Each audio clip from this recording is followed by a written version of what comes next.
The reason they're private is because they were here first. They were here before it became a state park in 1982 and before the National Wildlife Refuge in 1964. And yes, they're able to sell to whoever they want to. It does not have to go to one of the parks.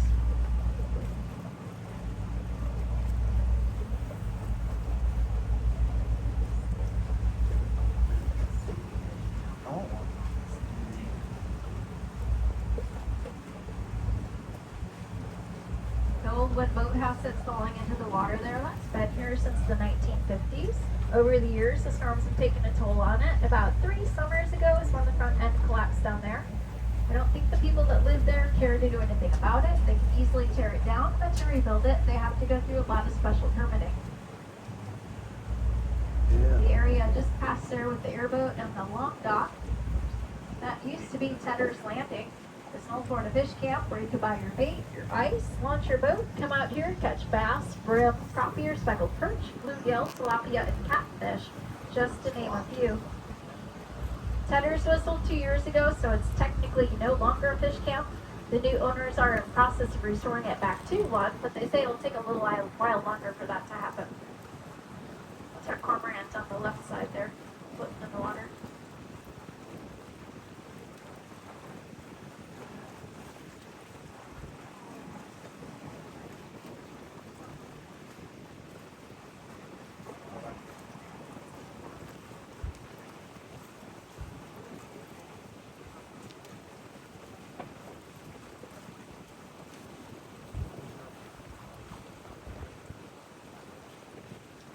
The plant's coming up on the right side there, that's called spatter dock. We're going to talk more about that plant along with our other water plants a little further on the tour. There's a place where it flowers out here I'd like to show you. That plant is rooted into the bottom. It's only 1.5 to 2 feet deep there. When we're going across the lake, we'll be lucky to have about 2 to 3 feet of water. Even though it is shallow, if you were to try to stand in here, there's 6 foot of muck under there. And every step you take out here is like stepping in quicksand. You'll sink further and further in. What was that?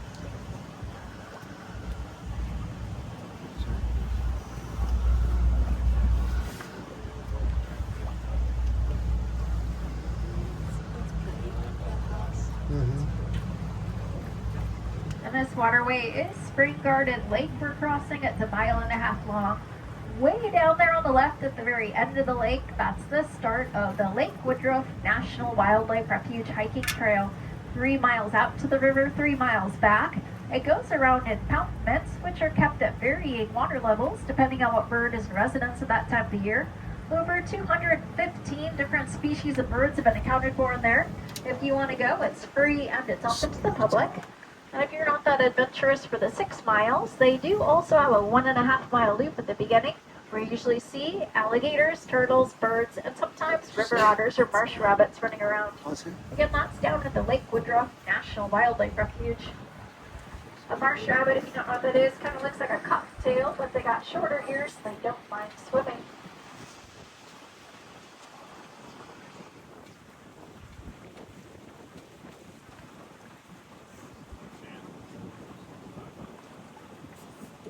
Big old antenna. Now we are going to go a little faster to get across the lake here. There's not much to see in this area. We'll slow back down by the tree line up there. And we're going to be going by a cormorant on the coast up there.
off our right side over there. It's closer towards those big leafy plants we're going by.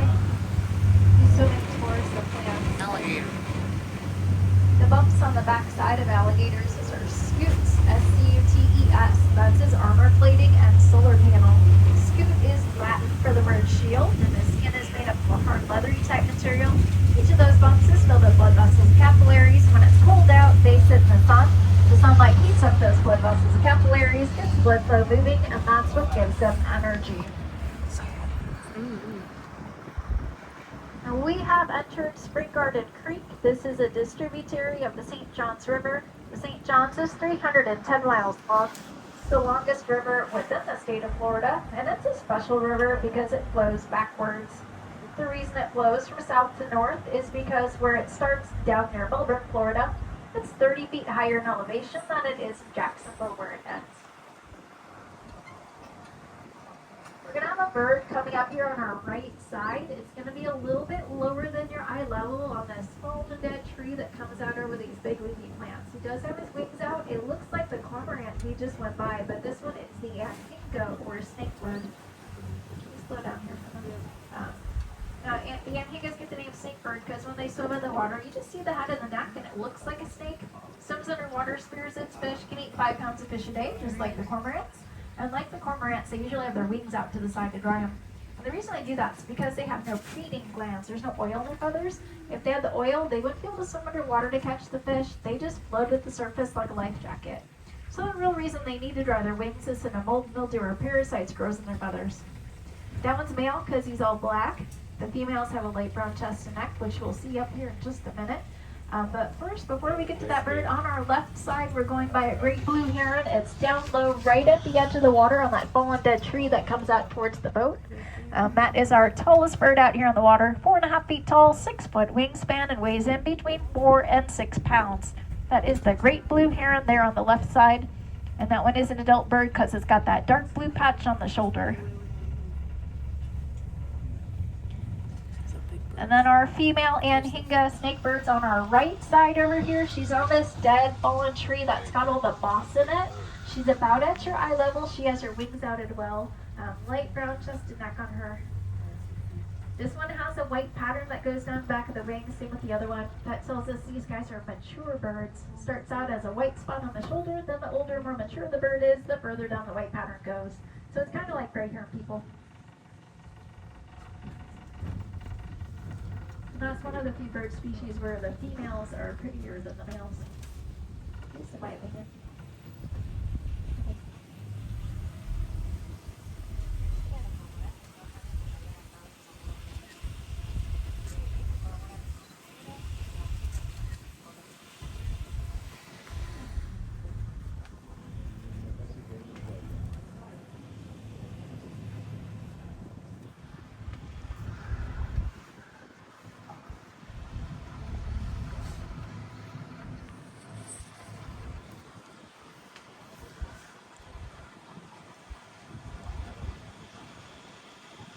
Going slowly in this area. Hoping to find an alligator out of the water.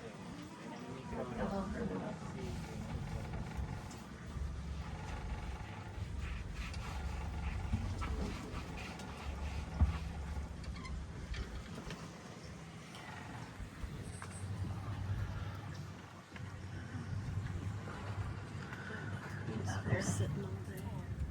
We have a turtle though here on the right side, on the back side of these water plants. Below that wall of mud, there's a palm tree that comes down under the plants, and there's a turtle there.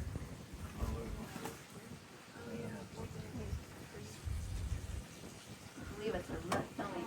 Mm-hmm. Little.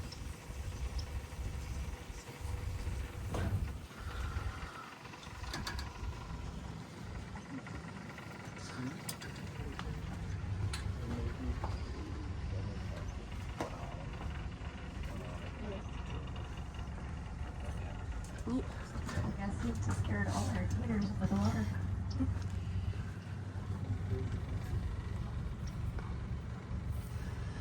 Gimbal. Take mine out of my hand before I drop it.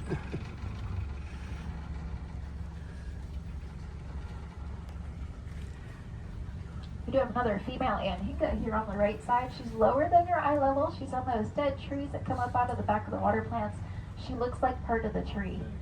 This one's a juvenile. She doesn't quite have the black feathers yet, so.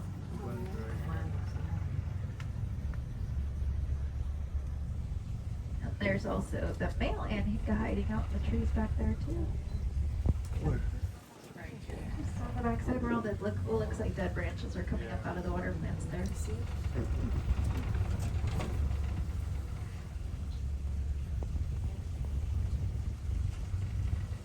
On the little tree there's a gator in the background back there by the tree line. I don't know if you guys can pick him out or not. Whoa. Let's back up a little bit maybe. Where? Yeah, because they won't be able to see him up there. Back up. So we have the big water plants that are next to us. Behind it, there's the smaller circular shaped ones, and it's kind of to the left of the smaller circular shape. In the trees. Okay, that way. You might see him in the back by the tree line. Oh. Yeah. Sometimes they're easy to see, sometimes they're not. To measure an alligator when you can't see the whole animal like this, you do have to see a side profile view of the head, which we can't really see. But you've guessed the distance in inches from the very tip of his nose to his eyes. So let's just say this guy back here has 7 or 8 inches. That means he's going to be 7 to 8 feet long, 7 to 8 years old. So they do grow 1 foot a year until they're teenagers, then they stop growing lengthwise, and they do what the rest of us do and pack on all the pounds. The little tree in the water all by itself here, it looks like it's dead or dying, is our bald cypress tree. Is it? It gets the name bald because it loses its needles in the wintertime. And the closest living relative to that tree are the redwoods out in California. And they do get much taller than that. They're also the tallest trees in the tree line here on the right side.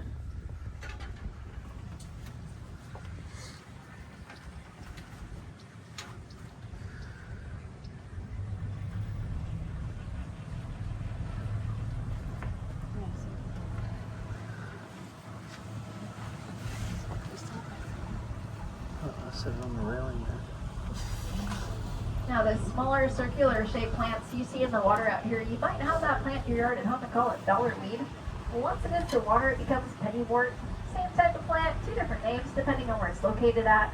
Both pennywort and dollar weed are edible. They're supposed to taste like parsley. I don't recommend trying this stuff in your front yard though, because a lot of people put chemicals on their lawns and you don't want to eat all the poison. And they say that if you do have dollar weed in your yard, that means you're overwatering your lawn. I don't know, yay or nay on that one. We do have actually 2 alligators back here. You can kind of look behind the boat. One is in the plants back there.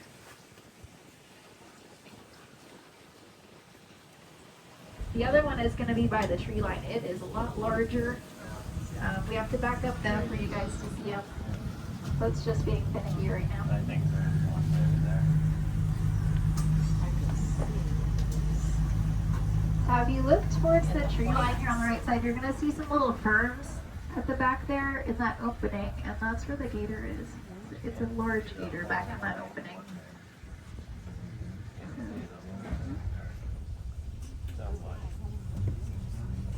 Very large gator in the opening, and then we got the smaller guy in the plants back here on the right.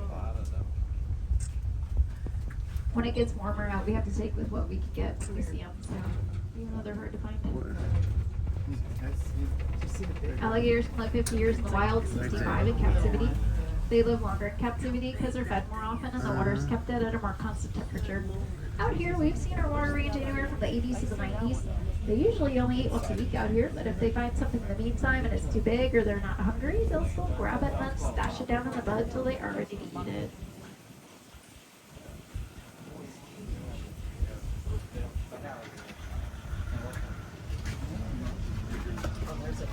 Shoot 'em, boy! We have a little blue heron coming up on our right side at the back side of the water plants, kind of right where that front row of the taller trees ends. Lower than your eye level, that's our little blue heron. He's fully grown, 18 inches tall. They are born all white, and it takes 2 years to turn dark blue. The reason they're worn white instead of blue is because you don't little blue heron and they don't snowy egret, they don't get along. They compete for food, so they're worn white. This snowy egret thinks it's one of their own babies and they help stir up the bugs and green squirrel. Have you followed the water plants back here where they end by the tree line? There's another alligator laying out of the water. By the tree line, follow the water plants back. Up above them, there's the male anhinga, and the female is up really high.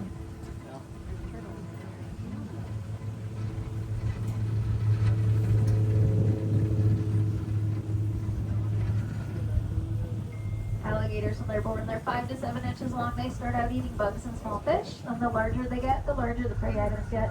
Adult gator, if you happen to eat another alligator, fish, turtles, small animals, lizards, snakes, frogs, pretty much anything that moves they eat. They rarely take birds though, because there's not much meat on them, but if they're sick or dying, or the bird runs or swims in front of them, yes, they will slow grab them. Another great blue heron on the right side by the tree line, that really tall gray bird. And we're going to be going by an island up here. This is the end of our state park. It's only 625 acres. We are now entering the Lake George State Forest Preserve on the right, and on the left is still the Lake Woodruff National Wildlife Refuge. Combined together, this is 30,000 acres of untouched old Florida. No homes, no boat docks, no condominiums out here.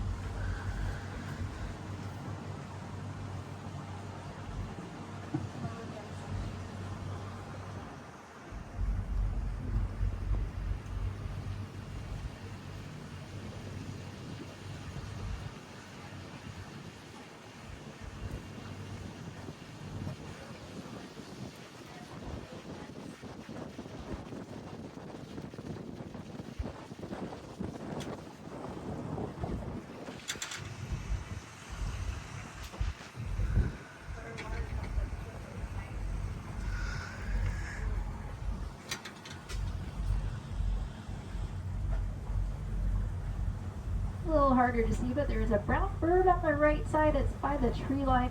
It's at the edge of the water, though. It's brown with white spots on it. If you see the tipped over tree that kind of makes that gray funky shape over there, we're looking to the right of that. This is a limpkin, Limpkin. John James Audubon saw painted his first limpkin here in 1832. And the Mayaka Indians referred to that as Chule-Ufe, or crying bird, because the male Mayakans thought it sounded like a lady in distress when it squawks. The main diet of the bird is an apple snail, and his beak is curved a certain direction. To reach in the trap door of the snail, pull the snail out, leave the shell intact. In the U.S., I used to say you could only find them in Florida and a little bit of southern Georgia, but these past couple of years they've gone all the way up to Canada and out west towards Oklahoma. And the little blackbird that's in the plants in front of him, that was a moorhen or common gallinule. Member of the rail family, he's resident here year-round. Really high up in the tree up in front of us up here, we do have a white bird up there. This is a great egret. That is our second tallest bird out here in the water. 3.5 feet tall. Has a, whoa, I lost my track. I want to do the great blue heron. 3.5 to 4 feet tall and weighs in between 3 and 5 pounds. Great egret. Second tallest bird out here. At the top of the tree on the right, the really tall white one. There's two. The small white one at the back of the plants back there, those are ibis.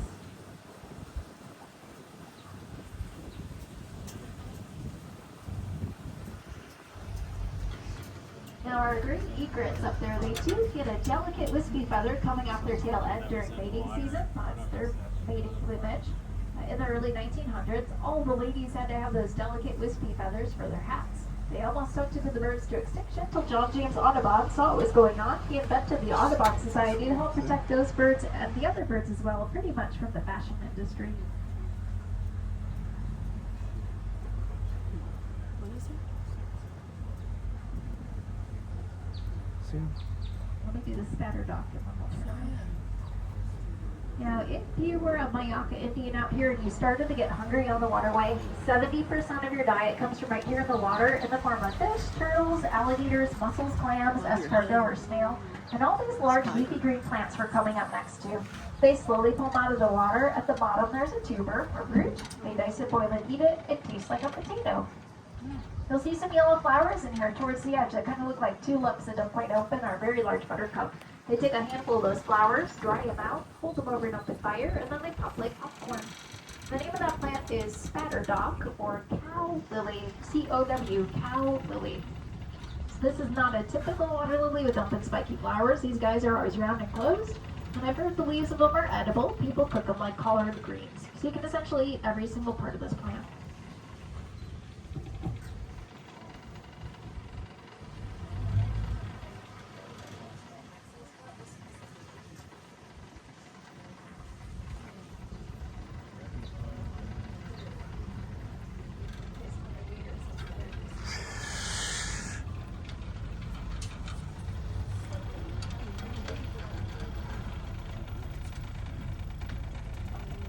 They're all white ibis and the trees on the right side.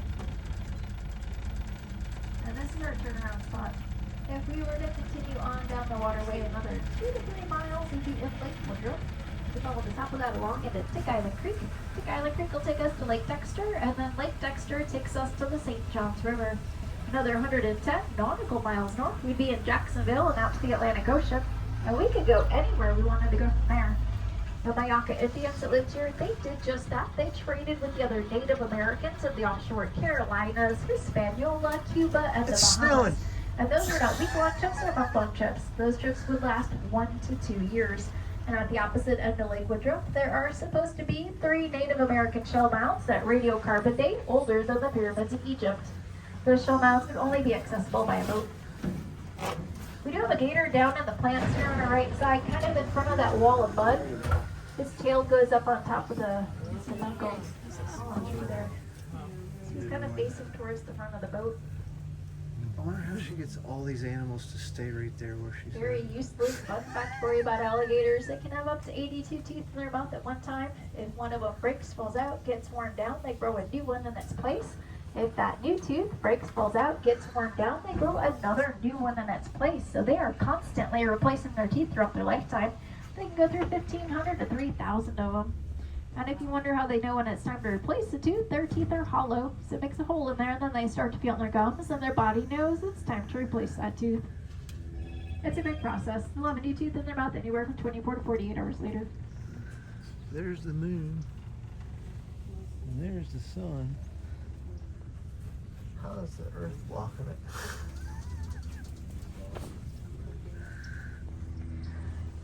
All the gray stuff you see hanging from our trees out here, you might know that is Spanish moss. But did you know that it's not Spanish and it's not a moss either? It's actually an epiphyte or an air plant. It gets all the nutrients from the air. It does not hurt the tree unless there's too much on a branch and it can't get sunlight. It will cause that branch to break. But the real name of it is Tillandsia, and it's a cousin to the pineapple. Now, even though it's gray, it's still alive, and if one strand of it breaks loose, it'll fly around with the wind, grab onto any rough surface it can, and continue to grow from there. The Mayaka Indians would use it for clothing, but the Mayaka Indians and the early settlers used it for bedding. Now that could be where the saying, "Don't let the bed bugs bite" came from. Today it's still used in the floral industry, and it's also used to make a fine, expensive parchment paper. And if by chance you're ever lost in the woods dying of thirst, if you see Spanish moss in a tree, that tells you fresh water is somewhere nearby. However, it does not tell you what way to go to find it. A lot of people ask about the red bug in there. They call it a biting bug or chiggers. It will only have that bug in it if it's on the ground. If it's in the tree, it will not, because red bugs cannot climb. No matter where that moss is, though, it will always have some other type of bug in it. Local ladies like to put it in their flower pots at home, but first they boil it, microwave it, or freeze it to kill anything that's in there. The same lady the other day said she just sprays hers with hairspray.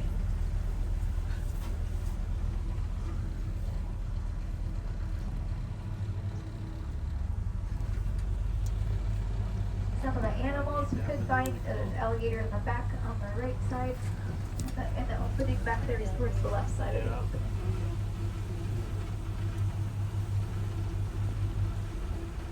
Animals you could find here in the refuge, we do have the black bear, deer, bobcat, wild turkey, wild pig, river otter, nutria, armadillos, possums, raccoons, and squirrels, fox and coyotes. 24 different species of snakes live here. 4 are venomous. Yes, all snakes can swim. And we've seen the Florida panther once in the 18 years I've been doing this. Most of those animals are nocturnal, which means they only come out at nighttime. However, we have seen the black bear swimming across the lake we crossed. We've seen deer swimming across the waterway and veering up the water's edges. We've seen bobcats eating turtles. Chance of seeing any of those animals, though, are slim to none, but you never know out here. Every day is different. Every trip is different.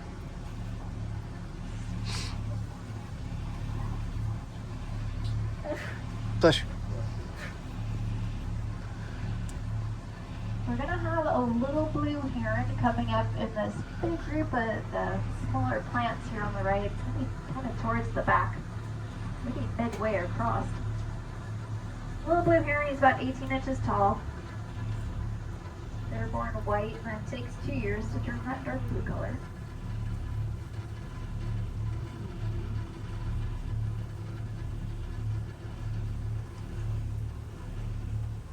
Little blue heron and the great blue heron, they're two completely different birds out here.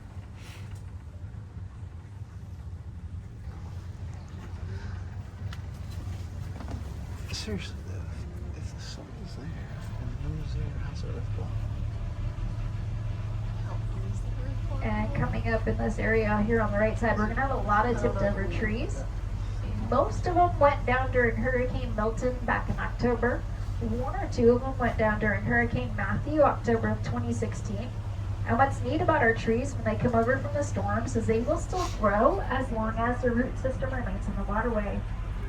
So from now on, the branches of the trees are just going to start curving up to go towards the sunlight. We need to be over that way a little bit more.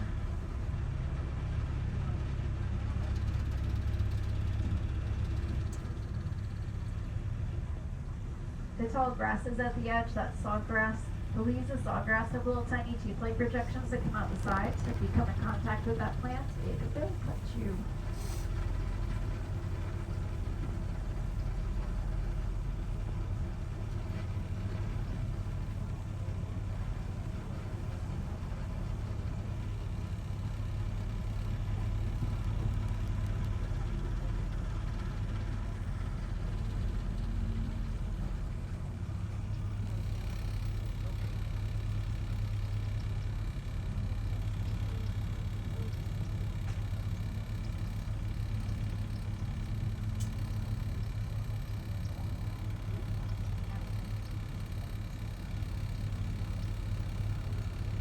Now, if you were a Mayaka Indian out here and you had a headache or a toothache, you couldn't go to the pharmacy for medicine because they did not exist.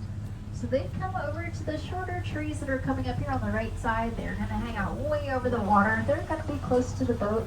They take the leaves and the bark of these trees, make a tea out of it, drink the tea, and their headache and toothache goes away. Because this is our Carolina willow, and all willow trees have salicylic acid in them, which is the main ingredient of aspirin. The Mayaka Indians would also use the branches of those trees as their toothbrushes because they're supposed to have an antiseptic quality to them as well. And from what I read, they take a piece of the branch and then they chew on it throughout the day. So I would equate that to people that chew on toothpicks nowadays. And the little white fuzzies in the air, it's from the willow trees here.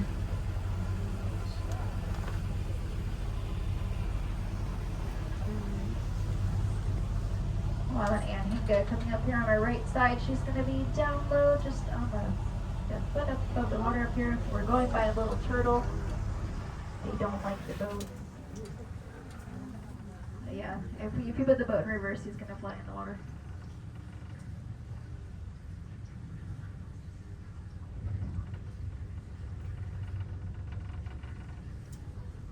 This is our female Anhinga coming up here on the right, down lower than your eye level on this dead tree.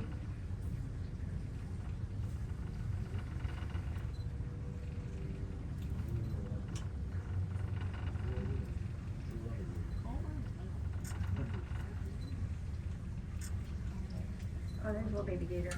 Oh, can you back up a little? That's easy to see.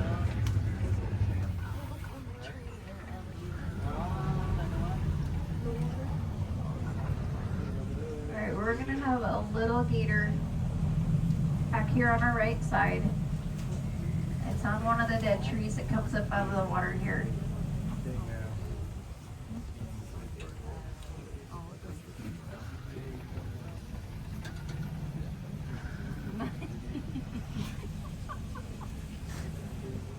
So it's on one of these dead branches that comes out of the water. Right now it's about even with the captain here.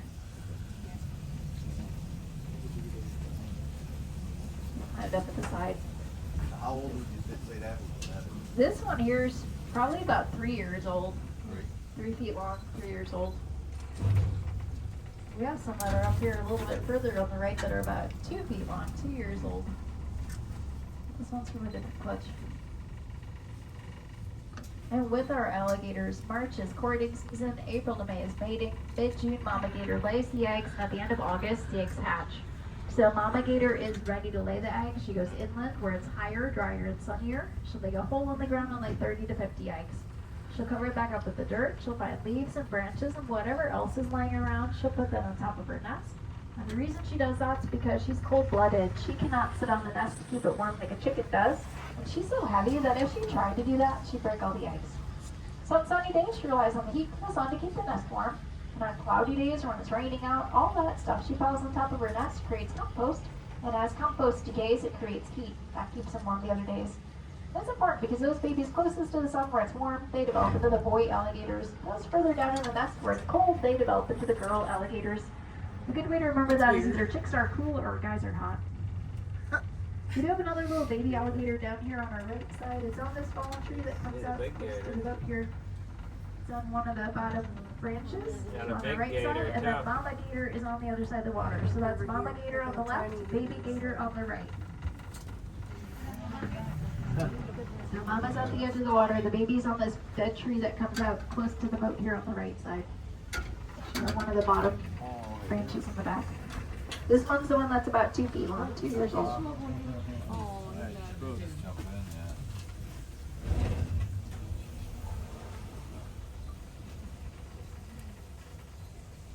So mama gator does stay in the area of the nest till the end of August when the eggs are ready to hatch. She'll hear them start breaking through the eggs and squawking.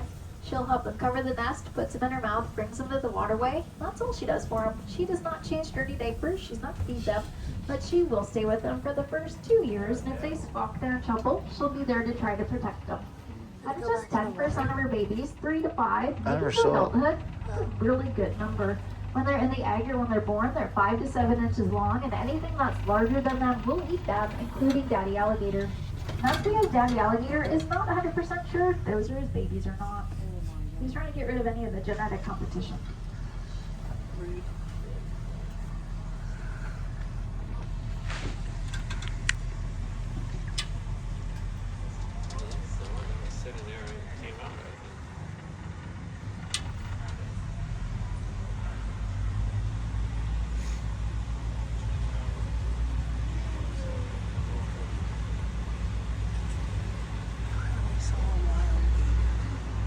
Four of them.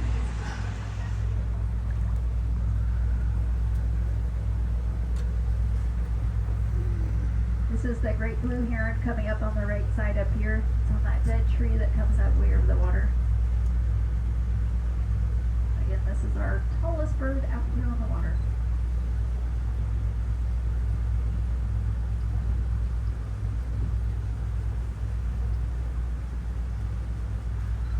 Look at the neck.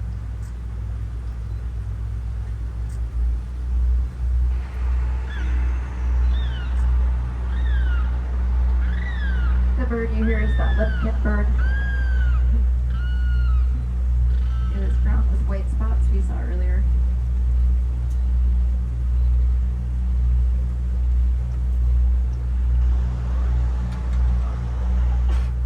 Nice.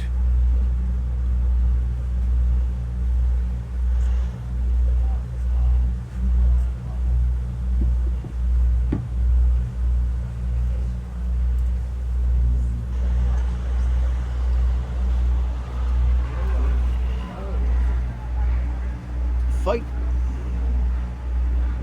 Those are all the white ibis on the left side that landed in the trees, both the adults and the juveniles.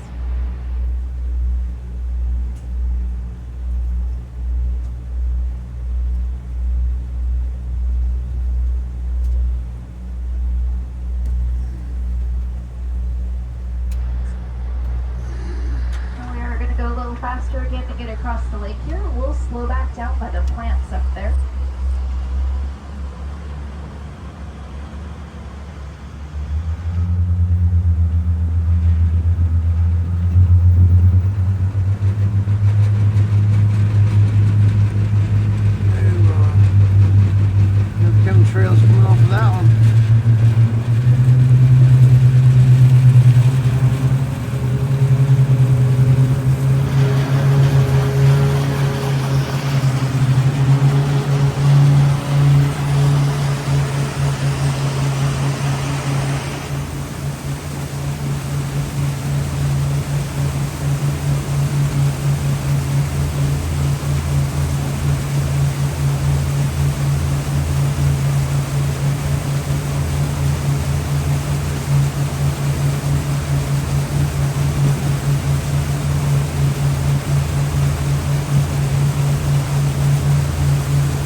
water, and why we can't see in it are because of the trees out here.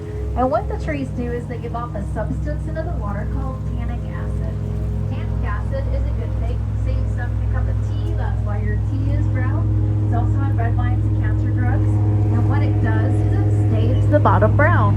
So even when it's 2 feet deep out here, you still cannot see the bottom. And that's because our eyes require reflection to see. And when the bottom's been stained brown, there's nothing for that light to reflect against. So it looks brown to us. So this is considered black water, and most waterways in Florida are black water. Sailors old, when they came over from Europe, a lot of them would get sick drinking the water aboard their ship, and on the return trip home, they fill their water barrels up with river water, and they could not get sick because the tannic acid in the water prevented their water from spoiling or growing stagnant. There's a great blue heron flying up in front of us there. Silverfish. They're swimming with the bear.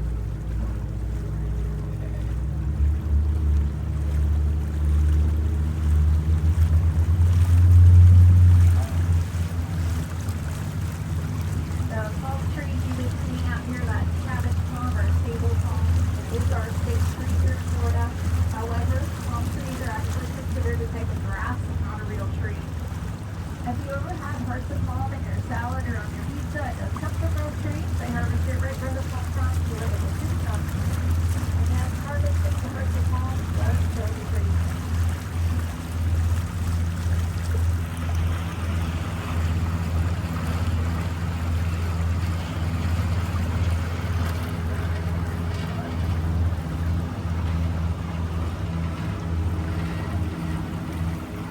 I don't think we've seen any bald eagles on this tour. Our bald eagles, in this tiny part of Florida, are migratory. Other parts of Florida, they do have resident eagles year-round. Florida is in the top 4 states for having the most nesting pairs of bald eagles. Alaska is number 1, 2 is Florida, 3 and 4 flip-flops back and forth, Minnesota, and Wisconsin. Our eagles return the last week of September. Nesting season for them started October 1st. Now when bald eagles are born, they're light gray in color. They start to turn brown. They get a mottled coloration to them, where they're kind of brown and almost white spotted. And then the closer they get to 4 to 5 years of age, is the closer they actually get to that white head, white tail. Have any of you ever seen the bald spot on a bald eagle? Actually, it's your question. BALDE was Old English for white head. So they got their name for the white head and not an actual bald spot.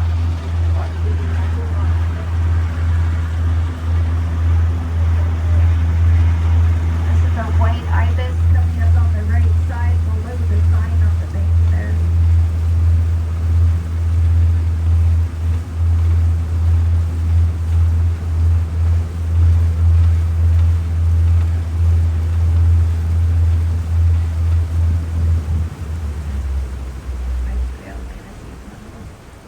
You have cormorants in the water up in front of us. Remember where that muddy spot is where a manatee might be. Ew, he pooped.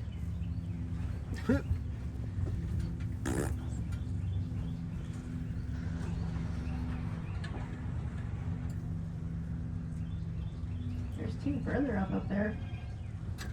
And then a gator way up there, the tree line.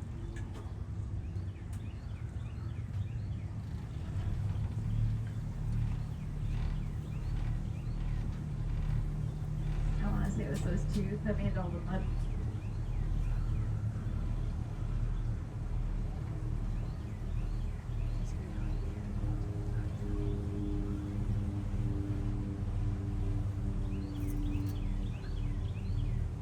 We do have a mom and a baby pair somewhere out here today. The babies stay with mom for 2 years. She provides some milk and then shows them where to go when it's cold out and where to find food. And they're moving on our right side here.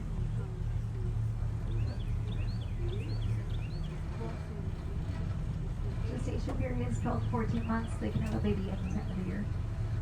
And we do have an alligator up in front of us as well.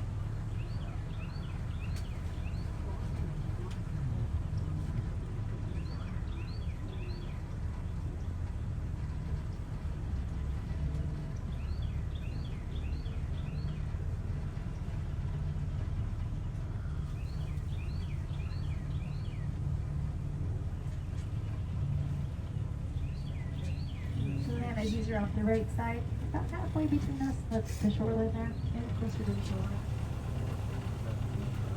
We got manatee and the alligator on our left side. 2 manatees. 3 manatees. 4 manatees. One's coming towards us here on the left. The manatee. Oh, there's There he is right there.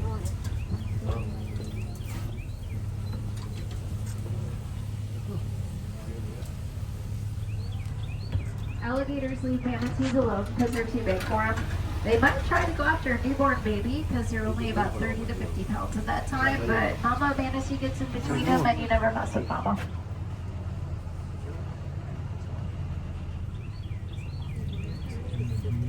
And if you guys get a chance today and you're interested, check out our visitor center. It's in the long brown building on the left side up there.